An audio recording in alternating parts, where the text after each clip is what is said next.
Hello बच्चों, I hope आप लोग सेकंड वीडियो देख के आओगे यहाँ पे। अगर नहीं देखा है तो आप लोग पहले सेकंड वीडियो देख के आओ, फर्स्ट वीडियो आप लोग पहले देख के आओ, फिर इस वीडियो पे आओ। ठीक है, इस वीडियो में हम लोग बात करेंगे न्यूटन लॉज ऑफ मोशन के बारे में। ठीक है, तो इस वीडियो में पर्टिकुलरली हम लोग न्यूटन के फर्स्ट लॉ और सेकंड लॉ, ठीक है, इन दोनों लॉ को हम लोग पूरी डिटेल में डिस्कस करेंगे। ठीक है, इसमें इनर्शिया का टॉपिक पढ़ेंगे और मोमेंटम का भी टॉपिक हम लोग पढ़ेंगे। ठीक है, इनर्शिया ऑफ रेस्ट क्या होता है, इनर्शिया मोशन क्या होता है, मोमेंटम क्या होता है, इन सभी चीज़ों के बारे में आज हम लोग इस वीडियो में जानेंगे। ठीक है, तो आप लोग कॉपी और पेन निकाल लीजिए, नोट करना स्टार्ट कीजिए हमारे साथ। तो चलिए वीडियो को स्टार्ट करते हैं। सो आज का जो हमारा टॉपिक है वो है न्यूटन्स लॉज ऑफ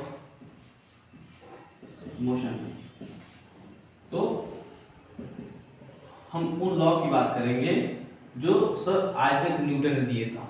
ठीक है, हम उन तीन लॉ के बारे में यहाँ पर डिस्कस करेंगे जो सर आइजैक न्यूटन ने दिया था, और इस वीडियो में हम लोग सिर्फ उनके फर्स्ट लॉ और सेकंड लॉ के बारे में बात करेंगे। ठीक है, तो जो उनका फर्स्ट लॉ है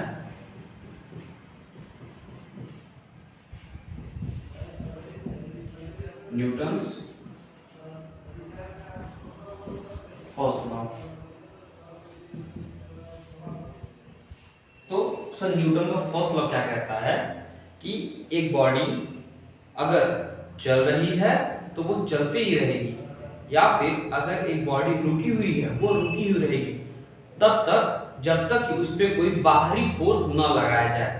ठीक है, अ body is in state of rest, it will remain in state of rest or it will remain in state of motion until or unless any external force does not apply on that। ठीक है, ये हमारा Newton first law. चलिए इसका statement ही लेते हैं हम लोग। A body cannot change its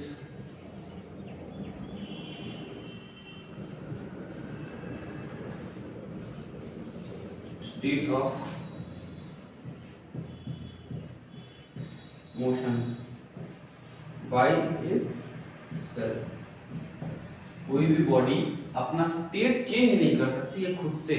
ठीक है, उसका स्टेट तभी चेंज होगा जब तक कि हम उस पर कोई फोर्स न लगाएं। यहाँ पे स्टेट का मतलब है रेस्ट या फिर मोशन। ठीक है, स्टेट का मतलब यहाँ पे रेस्ट या फिर मोशन की हम बात कर रहे हैं। उन्होंने कहा था if an object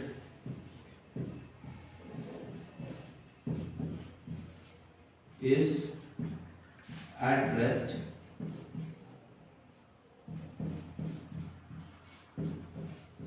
it will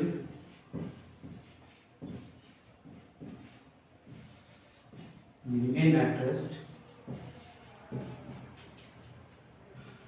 and if it is in uniform motion,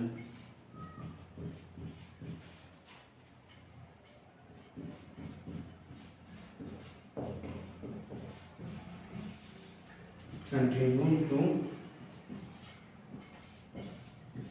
be in motion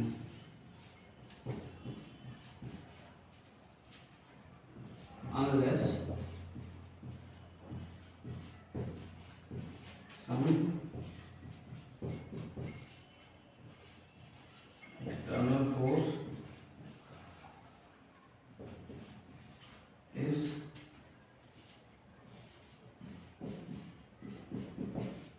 applied on it।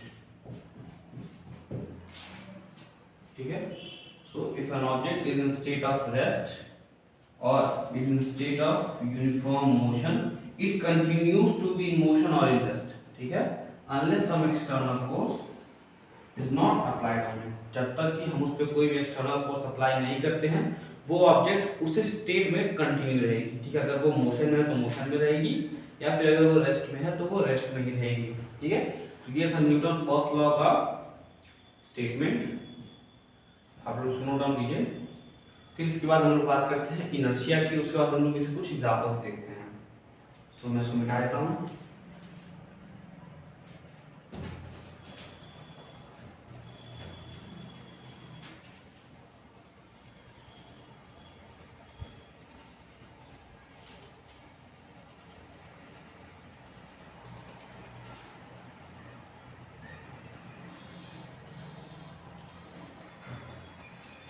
तो ये जो स्टेट है मोशन का, मोशन में ही रहना या फिर रेस्ट का रेस्ट में रहना, इस कंडीशन को इनर्शिया बोलते हैं। ठीक है, इनर्शिया क्या होती है, ये बॉडी की एक प्रॉपर्टी होती है। ठीक है, बॉडी की एक इनहेरिटिंग प्रॉपर्टी होती है कि वो जिस स्टेट में है वो उसी स्टेट में रहना चाहती है। अगर वो मोशन में है तो वो मोशन में ही रहना चाहती है, या फिर अगर वो रेस्ट में है तो वो रेस्ट में ही कंटिन्यू रहना चाहती है, जब तक उस पर कोई एक्सटर्नल फोर्स न अप्लाई किया जाए।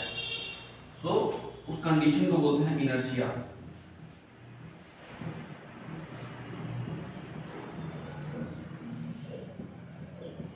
इनर्शिया क्या होता है, the inherent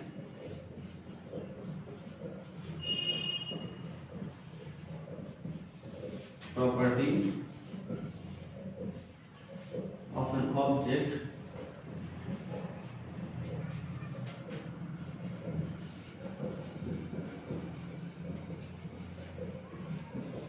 by virtue of which it cannot change its state of motion or rest by itself।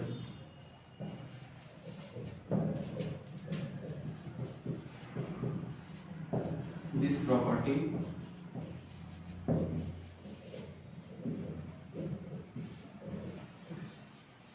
called inertia. तो आप लोग इनर्शिया का स्टेटमेंट समझ में आ गया होगा। ठीक है, अब हम लोग बात करने वाले हैं इनर्शिया के टाइप्स। ठीक है, तो इनर्शिया बेसिकली 2 टाइप्स का होता है। Inertia is of 2 types. जो पहला है वो है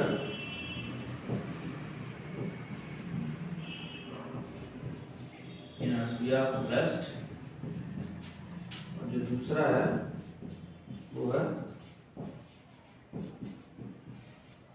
इनर्शिया ऑफ मोशन।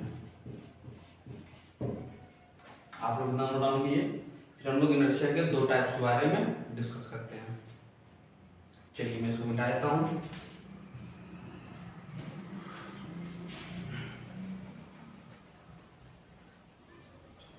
आप लोग एक बात का खास ध्यान रखोगे कि मैं जो भी टॉपिक आपको पढ़ाऊँ उसका नोट्स आप लोग खुद से बनाना।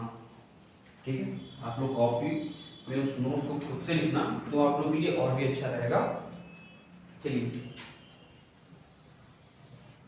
हम इस साइड लिखेंगे इनर्शिया ऑफ रेस्ट और उस साइड रहेगा हमारा इनर्शिया ऑफ मोशन। तो ये हमारा इनर्शिया ऑफ रेस्ट, ये हमारा inertia of motion.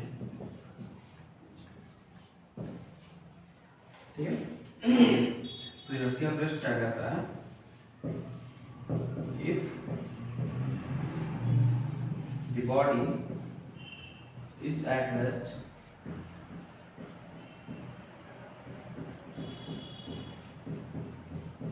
it will continue to be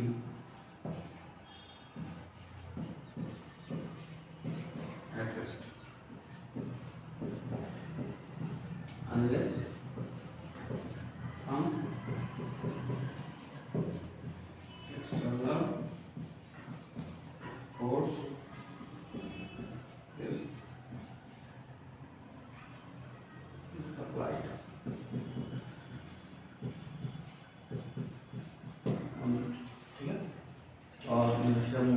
कहता है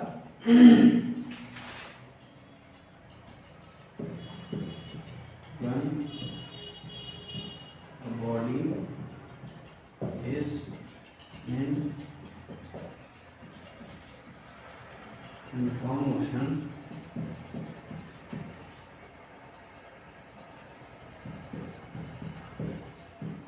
it will continue to remain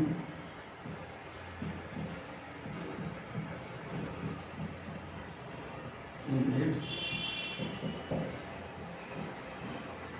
uniform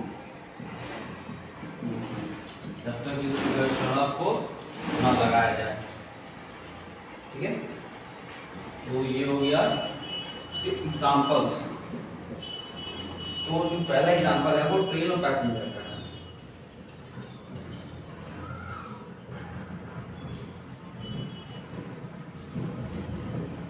यहाँ पे आप लोग ट्रेन पैसेंजर के लिए आप लोग बस में चलो, आप लोगों ने इस बात को फील किया होगा, महसूस खुद से किया होगा कि जब भी आप लोग ट्रेन में होते हो या फिर जब भी आप लोग बस में होते हो, बस जब रुकी हुई रहती है, फिर जब ट्रेन रुकी हुई रहती है, उस टाइम आप लोग वहां पे खड़े हो। ठीक है, तो सब कुछ नॉर्मल है। ठीक है, जैसे ही ट्रेन मोशन में आती है, आप पीछे की तरफ चले जाते हो। मान लो मैं यहाँ पे खड़ा हूँ, ट्रेन आगे की तरफ गई और मैं अचानक ही पीछे की तरफ आ गया। क्यों? क्योंकि उस टाइम पे जो हमारी ट्रेन थी वो रेस्ट में थी, और ट्रेन के साथ साथ हमारी बॉडी भी रेस्ट में थी।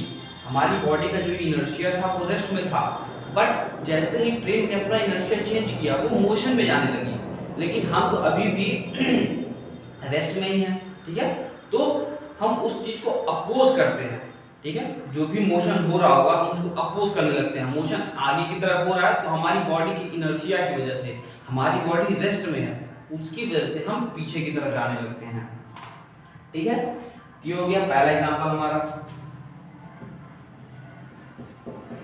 Second example, carpet and dust. जब भी मम्मी लोग कारपेट को डंडे से साफ करती है। ठीक है, तो क्या होता है, या फिर कोई सोफा हो गया, बेडशीट हो गई, जब भी आप उसको डंडे से मारते हो, जो डस्ट के पार्टिकल्स होते हैं वो ऊपर की तरफ उठते हैं, फिर बाहर की तरफ निकलते हैं। क्यों ऐसा होता है? ऐसा इसलिए होता है क्योंकि गद्दे के साथ वो भी इनर्शिया ऑफ रेस्ट पे थे, बट जैसे ही हमने डंडे से गद्दे को पीटा तो गद्दा हमारा मोशन में आ गया, लेकिन जो डस्ट के पार्टिकल्स थे वो अभी भी रेस्ट में थे, इसी वजह से वो बाहर या फिर ऊपर की तरफ निकल जाते हैं। ठीक है, तीसरा एग्जांपल है हमारा बुलेट और ग्लास पेन का। ठीक है,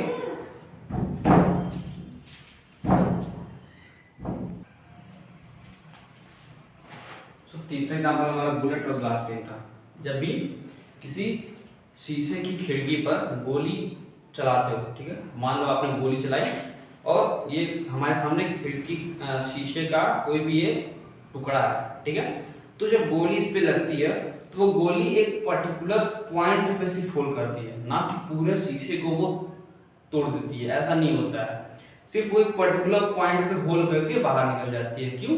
क्योंकि पूरा जो शीशा होता है वो रेस्ट पे होता है, सिर्फ उस पॉइंट का, उस पोजीशन का जो शीशा होता है वो उसका स्टेट चेंज होता है, लेकिन बाकी शीशे का जो भी पार्टिकल्स होते हैं, जो भी उनके पार्ट होता है वो अभी भी रेस्ट पे है। ठीक है, वो रेस्ट पे ही रहना चाहता है, इसी वजह से पूरा शीशा न टूट करके सिर्फ उस पॉइंट पे ही होल होता है। तो ये इसके एग्जांपल हो गए। इसका एग्जांपल हम लोग बात करते हैं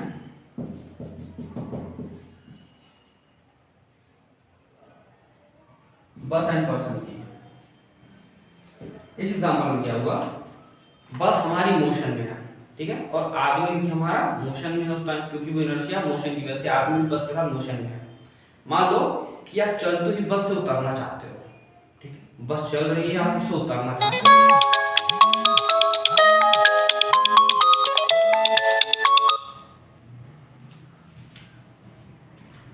बस चल रही है और आप उतरना चाहते हो, उस समय क्या होता है, अगर आप बस के साथ आगे न चलो, मतलब कि बस चल रही है और मैं बस के साथ अगर न दौड़ूं तो मैं गिर सकता हूँ, ठीक है।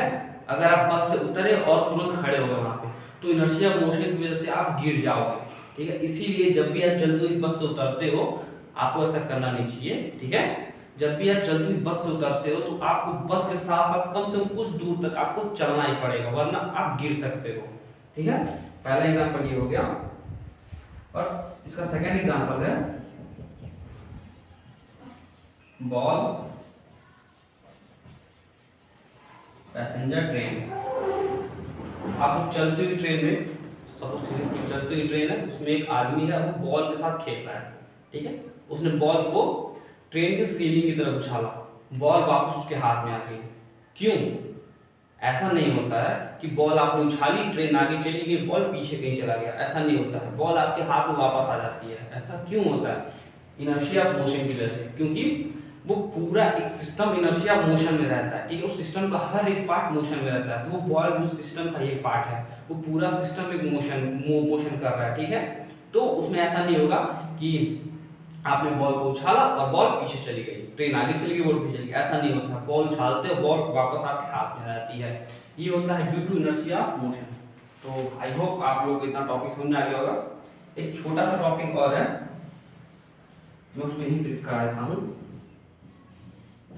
रिलेशन बिटवीन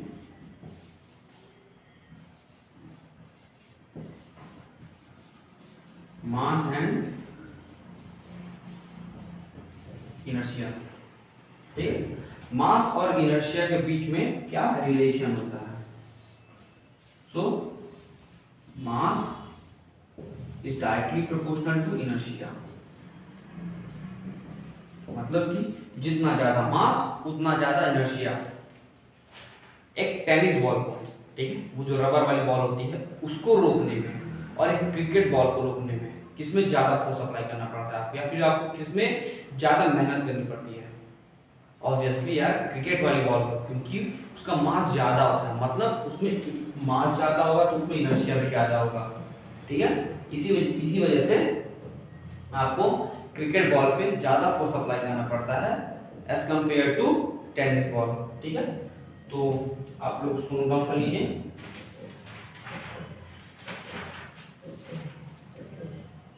वैसे न्यूटन लॉ के फर्स्ट पार्ट में किसी भी टाइप का न्यूमेरिकल क्वेश्चन नहीं बनता है, ठीक है, इसमें थ्योरेटिकल क्वेश्चंस ही बनते हैं। तो मैं आपको क्वेश्चन भी प्रैक्टिस कराऊंगा। अब बात करते हैं Newton second law of motion की।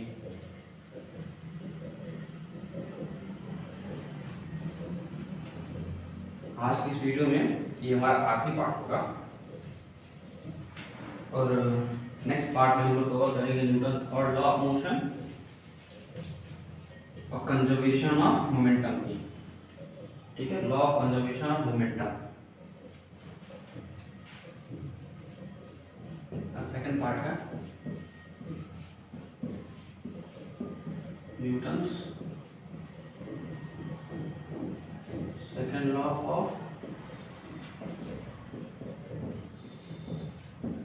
मोशन, ठीक है।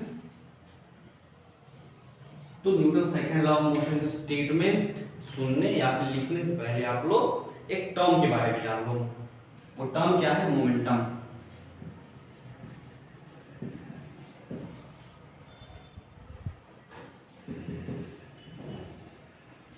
जिसको हम लोग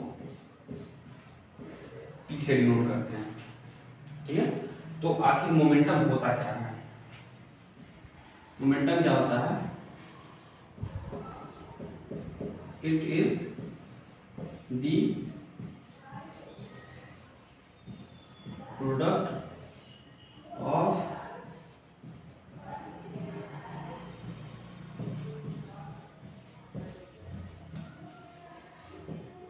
mass and velocity, ठीक है।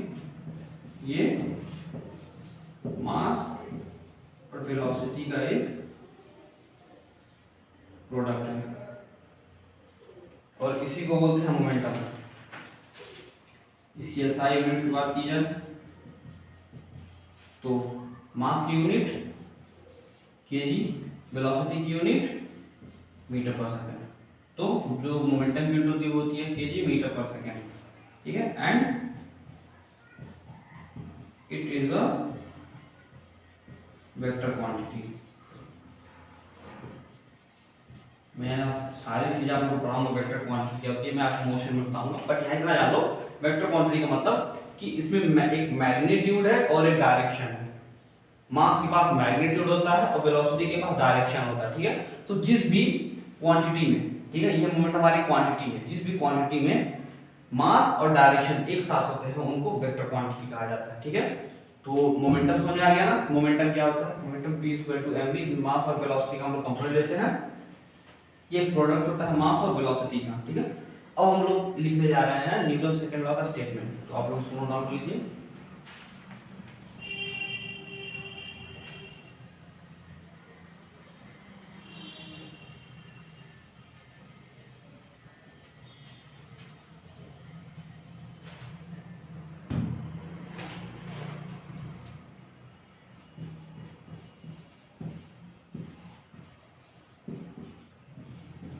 The rate of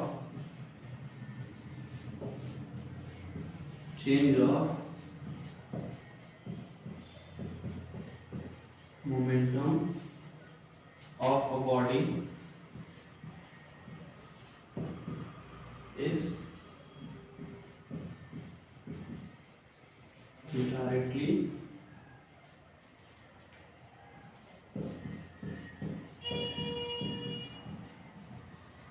proportional to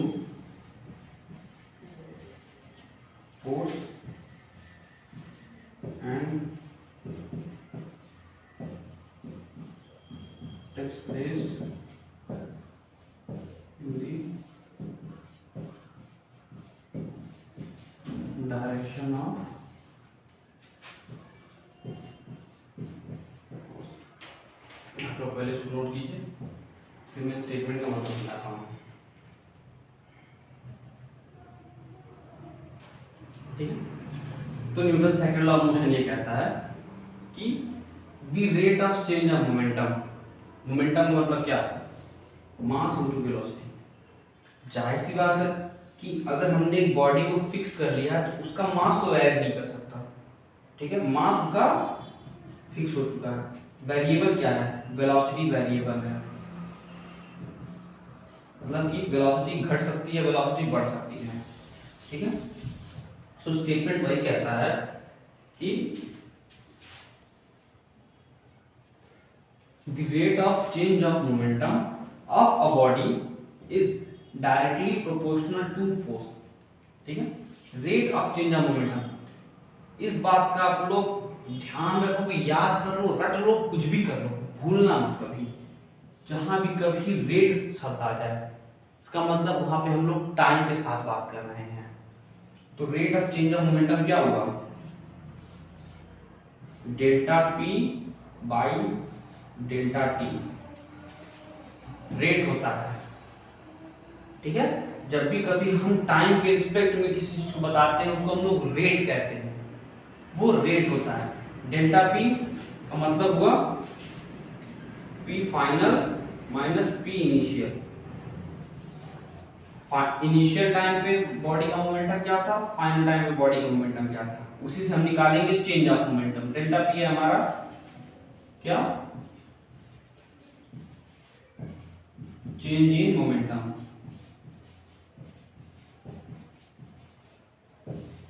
ये डायरेक्टली प्रोपोर्शनल होता है किसके, फोर्स, ठीक, and takes place in the direction of force. और जिस डायरेक्शन में हम लोग फोर्स अप्लाई करते हैं उसी डायरेक्शन में हमारा मोमेंटम भी होता है, ठीक है। हमने फॉरवर्ड डायरेक्शन में फोर्स लगाया तो हमारा मोमेंटम भी फॉरवर्ड डायरेक्शन में लगता है, बैकवर्ड डायरेक्शन में फोर्स लगाएंगे तो मोमेंटम भी हमारा बैकवर्ड डायरेक्शन में लगता है, ठीक है। अब देखो हम लोग फोर्स के साथ थोड़ी सी बात करते हैं। फोर्स क्या हो जाएगा हमारे, हो जाएगा मान लो P2 minus P1 by T। P2 क्या है हमारा, फाइनल मोमेंटम है, जिसको किससे डिनोट करते हैं हम लोग, mv से। अब P1 क्या है हमारा, इनिशियल मोमेंटम,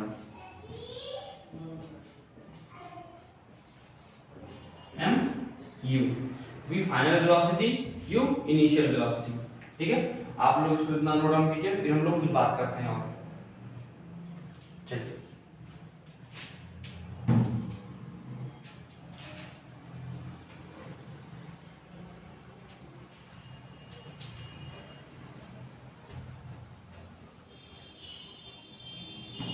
आप लोगों ने कभी ना कभी फोर्स का फॉर्मूला तो पढ़ा ही होगा।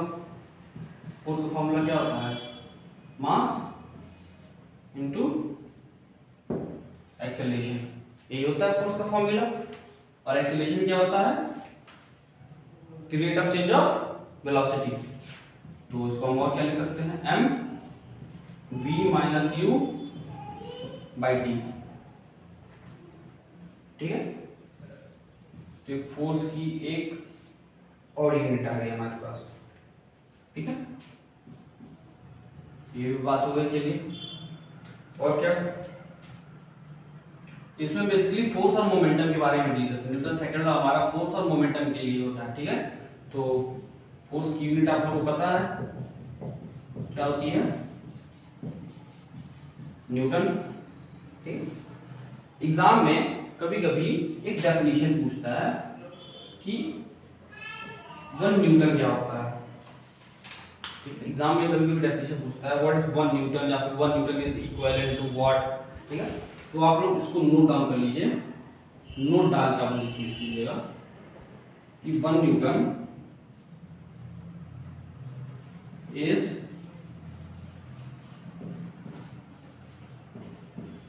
Equivalent to that force which can produce an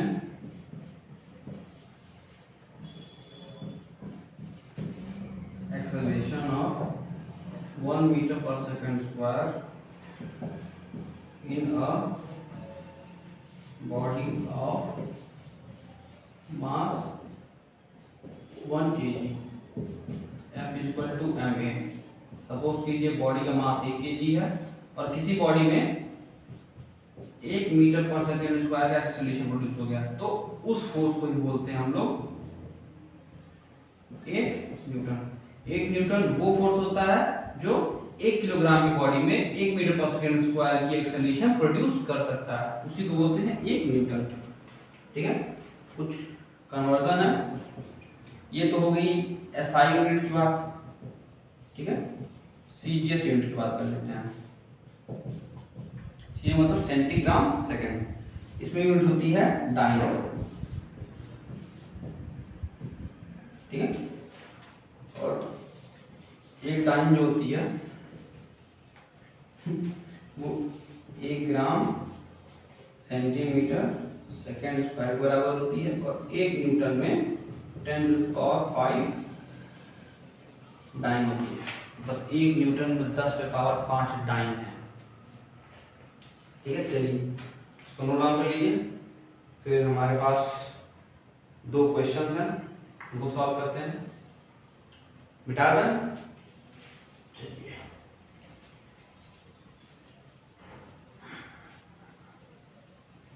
उम्मीद करता हूँ आप लोग साथ साथ ही नोट्स बना रहे होंगे, तभी आप लोग को नोट्स का फायदा मिलेगा।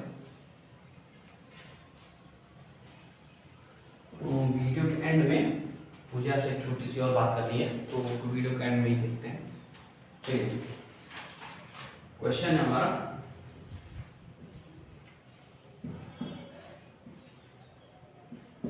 Calculate the force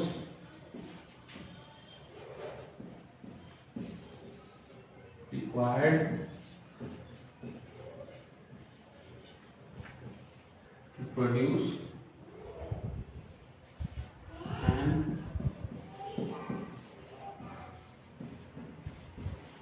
acceleration of 5 meter per second square in a body of mass 2 2.4 kilogram. चलिए 1 2 3 4 5। जब तक मार्कर ना गिरे वीडियो ना पूरा हो। वीडियो को पॉज कीजिए, क्वेश्चन को ट्राई कीजिए। चलिए मैं सॉल्व करता हूँ। क्या पूछा है, हमें फोर्स पता करना है कि कौन सा फोर्स जो कि एक एक्सेलरेशन प्रोड्यूस करके कितने का 5 मीटर पर सेकंड स्क्वायर का in body of mass 2.4 kg। ठीक है, सबसे पहले लिख लेते हैं हमारे पास गिवन क्या क्या है। क्वेश्चन सॉल्व करने का सबसे बेस्ट तरीका ये पता कर लो आपको क्या क्या मिला है और क्या पूछा गया है। तो हमारे पास एक्सेलरेशन है 5 मीटर पर सेकंड स्क्वायर का, हमारे पास बॉडी का मास है 2.4 kg और हमसे फोर्स पूछा है। चलिए फोर्स का फार्मूला बताइए। Force equal to mass into acceleration, ये होता है ना। चलिए मास कितना है हमारे पास 2.4 kg इनटू एक्सेलरेशन कितना है 5 मीटर पर सेकंड स्क्वायर। देखिए 7 से हटा के यूनिट बनती जा रही है। सो 2.5 इंटू 4 कितना हो गया ये आपका 5 के 20 0 2 15 दोबारा 12 न्यूटन, या फिर आप लोग इसी को बोल सकते हो KG metre per second square. आप लोग दोनों यूनिट याद रखोगे, ठीक है, फोर्स की दोनों यूनिट आप लोग याद रखोगे। तो ये हो गया पहला क्वेश्चन। चलिए अब बात करते हैं सेकंड क्वेश्चन की। नोट कर लीजिए,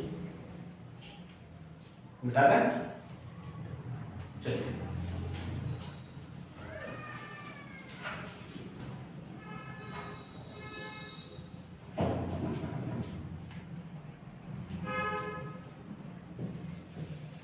second question.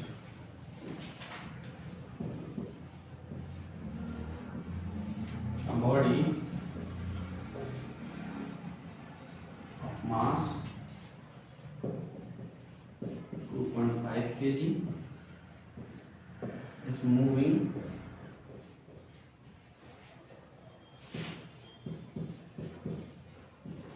with a velocity of 20 meter per second. Calculate its momentum. चलिए इस बार आपको मोमेंटम कैलकुलेट करना है। फॉर्मूला लगाइए, सबसे पहले लिखिए गिवन क्या क्या है, फिर फॉर्मूला लगाइए और आंसर निकालिए। चलिए वीडियो को पॉज कीजिए, क्वेश्चन लगाइए 1 2 3 4 5। मैं क्वेश्चन बताने जा रहा हूँ। चलिए मोमेंटम का फॉर्मूला हम लोगों ने क्या पढ़ा था। सबसे पहले गिवन, हमारे पास गिवन क्या क्या है, हमें मास दिया गया है 2.5 kg, हमें वेलोसिटी दी गई है, ठीक है 20 मीटर पर सेकंड, हमसे मोमेंटम पूछा है। मोमेंटम का फॉर्मूला लगाइए, momentum equal to mass into velocity. Mass क्या है भाई साहब 2.5 kg into 20 metre per second. तो आंसर कितना आ गया 25 दिन 50 500 हो गया, ये हो गया हमारा 50 KG metre per second answer. ठीक है, चलिए ना हो गया, मिटा दें। चलिए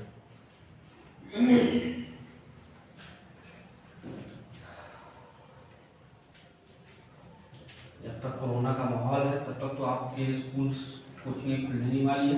आप लोग ऐसे पढ़ाई करो, तब तक जम के पढ़ाई करो बस, ठीक है, खाओ पियो मत करो, पढ़ाई करो। चलिए नेक्स्ट टॉपिक है हमारा Newton second law of motion का ही इंपल्स।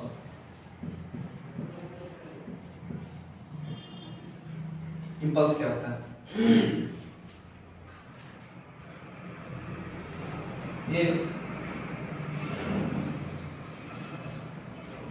अगर एक बॉडी, ये कोई बॉडी है, पे हम F को सप्लाई कर रहे हैं, ठीक है, इस बॉडी का मास m है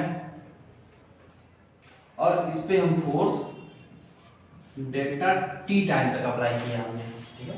किसी बॉडी पे हमने डेल्टा टी टाइम तक फोर्स अप्लाई किया और इसमें वेलोसिटी का चेंज डेल्टा वी हो गया, ठीक है। सपोज कीजिए कि इसकी वेलोसिटी u थी, कुछ समय बाद इसकी वेलोसिटी v हो गई और इतने दूरी तक हमने डेल्टा टी टाइम लिया, ठीक है। और जो वेलोसिटी का चेंज हुआ है वो डेल्टा वी हुआ है। हाँ चलिए इसको हम इसको u1 मान लेते हैं, इसको u2 मान लेते हैं। डेल्टा वी चेंज हुआ मतलब डेल्टा वी यहाँ पे क्या है, ये है u2 minus u1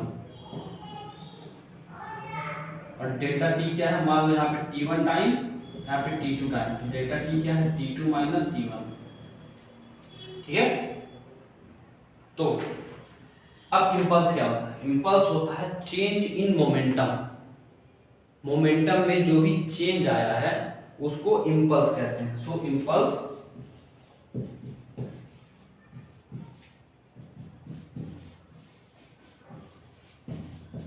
change in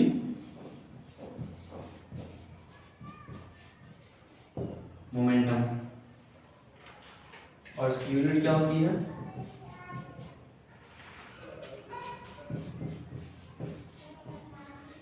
newton second, ठीक।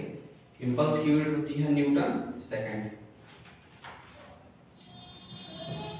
न्यूटन मतलब फोर्स और हम स्मॉल टाइम इंटरवल लेते हैं dt।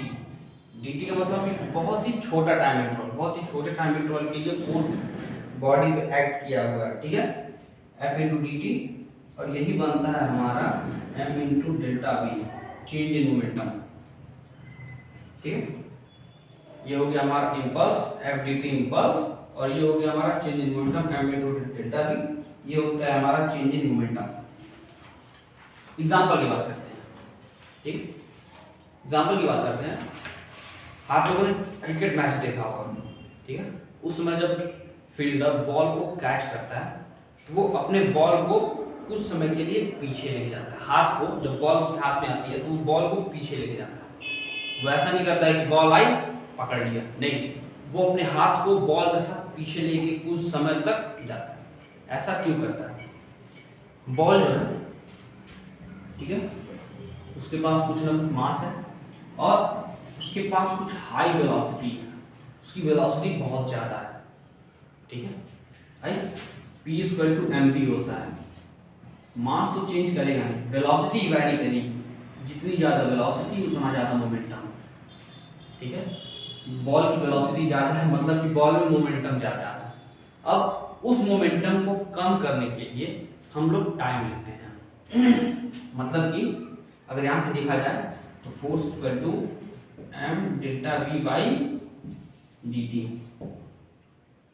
मतलब क्या हुआ कि टाइम हम जितना ज़्यादा लेंगे, ठीक है, मोमेंटम की ओवरऑल वैल्यू उतनी ही कम हो जाएगी, ओवरऑल वैल्यू उतनी ही छोटी होगी, ठीक है। तो हम लोगों ने बॉल कैच किया, हाथ को अपने पीछे लेके गए, इससे क्या हुआ, मोमेंटम कम हो गया, हमने समय लिया, मोमेंटम कम हो गया, बॉल को हमने आसानी से कैच कर लिया।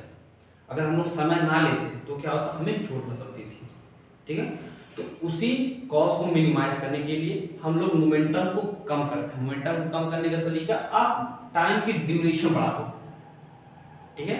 जितने भी समय के लिए आप मोमेंटम को होल्ड करना चाहते हो, आप मोमेंटम को आप कम करना चाहते हो, ठीक है, आप उतना टाइम ले लो, ठीक है, बॉल को आराम से कैच करो, उससे क्या होगा, मोमेंटम की जो वैल्यू होगी वो ओवरऑल कम हो जाएगी, बट टाइम ड्यूरेशन हमारा बढ़ता है तो मोमेंटम की वैल्यू कम होती है। इसी पूरे कॉन्सेप्ट को इम्पल्स बोलते हैं। इम्पल्स क्या होता है, चेंज इन मोमेंटम, जो भी मोमेंटम में चेंज होता है उसी को इम्पल्स कहा जाता है, ठीक है। तो आप लोग इसको नोट डाउन कर लीजिए। चलिए अभी मैं मार्कर ले लूँ।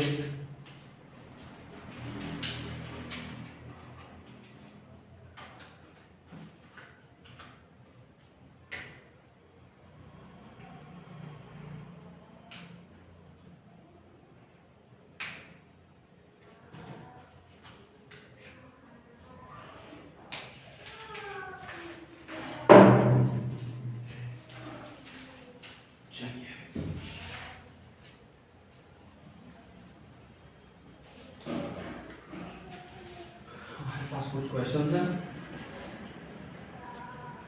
उनको सॉल्व करते हैं।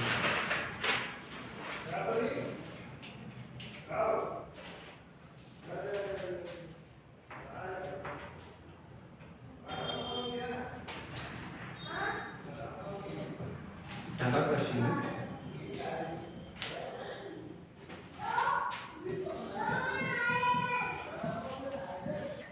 Force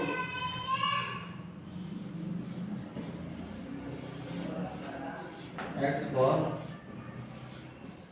0.2 seconds on a ball of mass 2.5 kg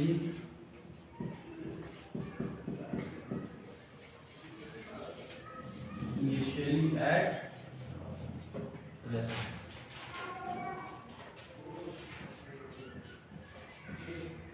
The force then ceases to act and the body moves through 4 meters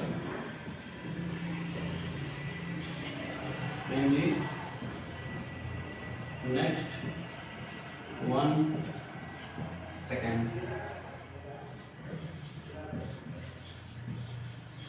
Calculate the magnitude of force. A force acts on 0.2 seconds. A ball of mass 2.5 kg initially at rest. The force then ceases to act and the body moves through 4 meters in next 1 second. Calculate magnitude of force. सबसे पहले देखते हैं हमारे पास given क्या है। तो हमें दिया हुआ है टाइम ड्यूरेशन और मास इनिशियल वेलोसिटी 0 है क्योंकि बोला है कि रेस्ट पे है। फाइनल वेलोसिटी हमें इस तरीके से बताया 4 मीटर 1 सेकेंड, मतलब कि फाइनल वेलोसिटी हमारी 4 मीटर पर सेकेंड। चलिए हमें दिया है डेल्टा टी 0.2 सेकेंड्स, में दिया है मास 2.5 kg, इनिशियल वेलोसिटी दी गई 0, फाइनल वेलोसिटी दी गई है 4 मीटर पर सेकेंड। चलिए मैंने वैल्यूज लिख दी हैं, फॉर्मूला लगाइए, क्वेश्चन को सॉल्व कीजिए। चलिए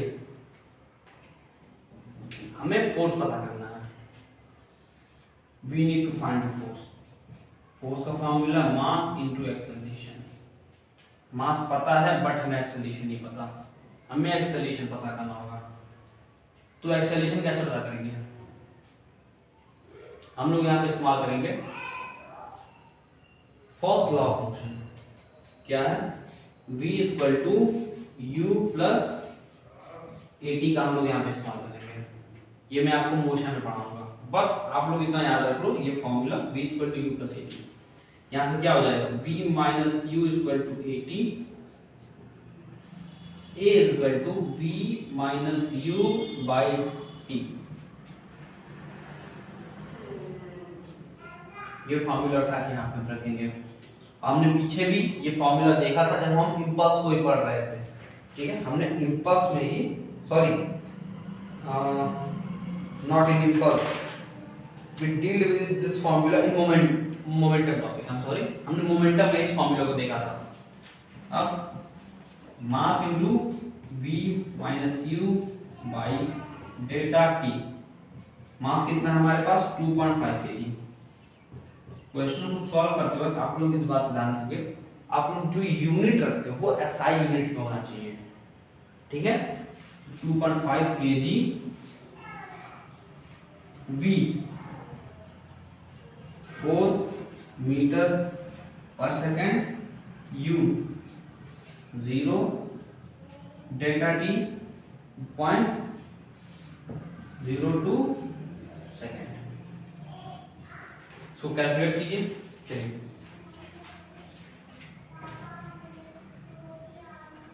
तो ये 0.2 है, इसको कटेगा, ठीक है, कितना आ जाएगा हमारे पास 2.5 kg इंटू 10 से मल्टीप्लाई किया हो जाएगा 40 हो जाएगा 2, काट दीजिए 20 मीटर पर सेकेंड स्क्वायर, मल्टीप्लाई कर दीजिए 20 दूनी 50, सॉरी 25 दूनी 50 और ये 0 पॉइंट हटा दीजिए, ठीक है, पॉइंट हटा, ये 0 कटा, 25 दूनी 50 केजी मीटर पर सेकेंड स्क्वायर या फिर 50 न्यूटन। तो फोर्स का जो मैग्नीट्यूड है वो 50 न्यूटन है। चलिए इसको नोट डाउन कर लीजिए। इसके बाद 2 क्वेश्चन और है, वो आपके लिए होमवर्क रहेगा और मैं उसका सॉल्यूशन आप लोग को नेक्स्ट वीडियो में बताऊंगा, ठीक है। चलिए हटा दें। जब मैं आपसे कहता हूँ वीडियो को पॉज करने के लिए, आप उस टाइम वीडियो को पॉज कीजिए, क्वेश्चन को लगाइए, आंसर नहीं आता फिर आप सॉल्यूशन कीजिए। First try it by yourself.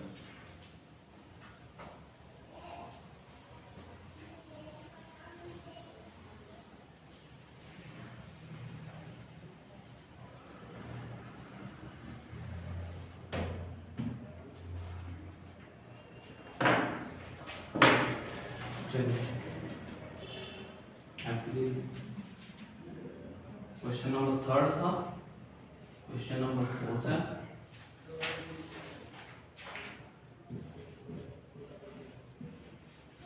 A ball of mass 20 gram is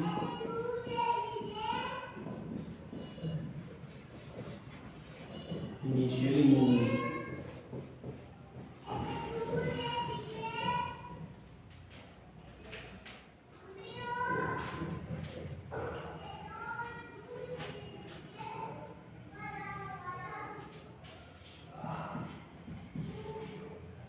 with a velocity of 100 meter per second on applying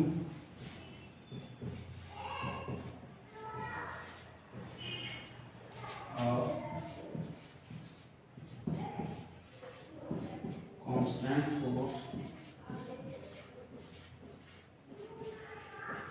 on the ball for 0.5 second, it requires a velocity of 150 meter per second. Calculate.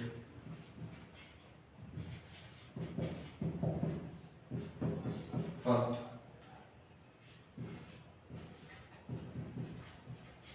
finding momentum. Second,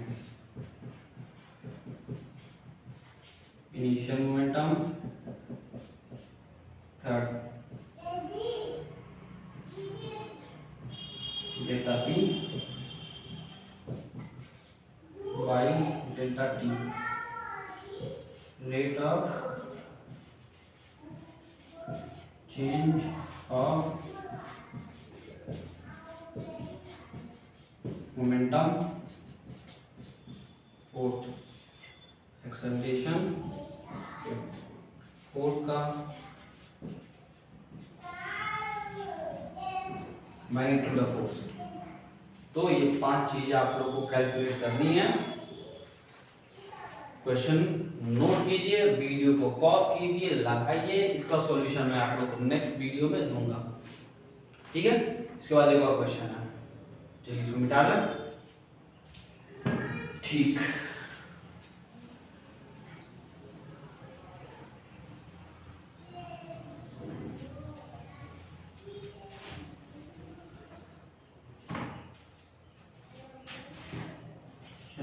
type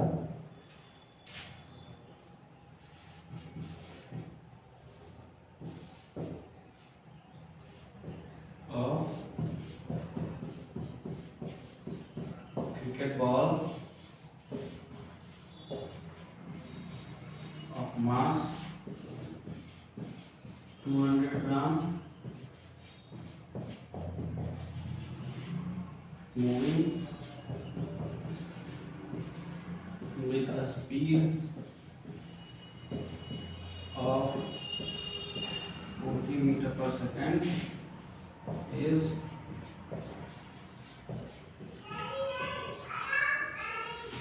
brought to rest by a player in 0.04 second. Calculate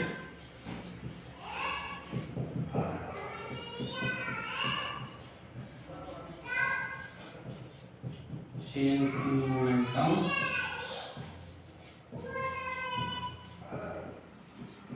दूसरा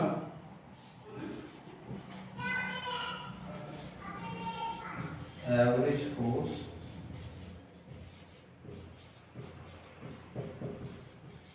applied by the player.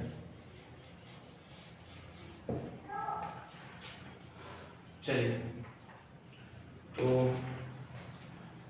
आज की इस video को यहीं पे करते हैं समाप्त।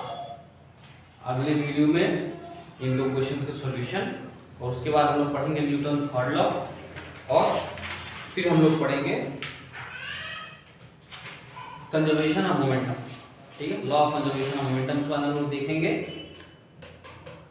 तो तब तक के लिए पढ़ाई करते हैं। All the very best.